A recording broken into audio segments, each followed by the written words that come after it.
Hello there. It is Emily Montgomery coming at you today with the Birth City Challenge from the Honorable Angela Nordstrom. The time now is currently 9:43 p.m. and it is Monday, February 19th. Luckily, I was able to sleep in today since it's President's Day, and fortunately, I'm off work. And I'm going to be sharing a few stories with you about the city I was born in. Hopefully you'll stick around and we can both learn something today.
Hello there.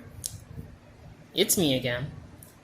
So I'd like to preference this by saying, back when I was a kid, me and my family didn't really take vacations much. We didn't really leave the house like that. We were pretty much hermits. But I do have one really funny story from when I was a kid. I was about 7 or 6 years old. My aunt took me, my brother, and all my cousins to the Sears Tower, or Willis Tower, whatever you want to call it. As a little day out. And for the most part, it was fine, We saw all the sights there were to see, we saw their little radio station. But when it was time for us to go home, being the child that I was, I wanted to be the first to click the button to get on the elevator. So my aunt let me run ahead of the group and click on the down button. But I also proceeded to get onto the elevator and click the button for number 1. I didn't know that the elevator would shut behind me and actually take me down to the first floor. I thought it would wait for the rest of my family. At first, I didn't really care, since I thought, okay, it's whatever, I'll just meet them on the first floor. But my troubles began when the elevator stopped on the 3rd floor, and the doors wouldn't open. Being the little genius that I was, I thought I would be able to pry the doors open with my bare hands. But being a, 6-year-old with 0 muscle mass, that just wasn't in the stars. So, what I began to do in this situation is what any child would do. I freaked the hell out. I started screaming and crying and kicking the doors, hoping that somebody would, hear me and get me the hell out of there. But for a good 10 minutes, it was all in vain. Nobody came after me. Nobody came to get me. I thought I was gonna die on this elevator, bro. It was so terrifying. So,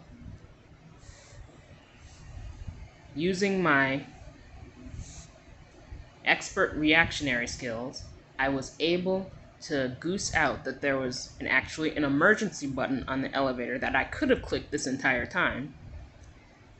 So, pushing my pride down, I clicked the emergency button, and finally somebody came to the elevator. It was a woman. She asked if I was all right, and I explained that I had been trapped inside for the last 10 minutes. So she told me to wait while she went to go get security, as if I had a choice, but to wait. But anyways, the security guard asked me if I was Emily Montgomery and told me that my family was looking for me. He used his key to unlock the elevator door, and me and my family were finally reunited once again. Honestly, I feel like this was a learning experience, because from that day forward, I've always been horrified of elevators that go anywhere above, I want to say, like 20 feet. If that's the case, then I'm not getting on it, bro. Period. Well, thanks for coming on this journey with me. I appreciate you taking the time out to watch the video. I hope you enjoyed. Good night.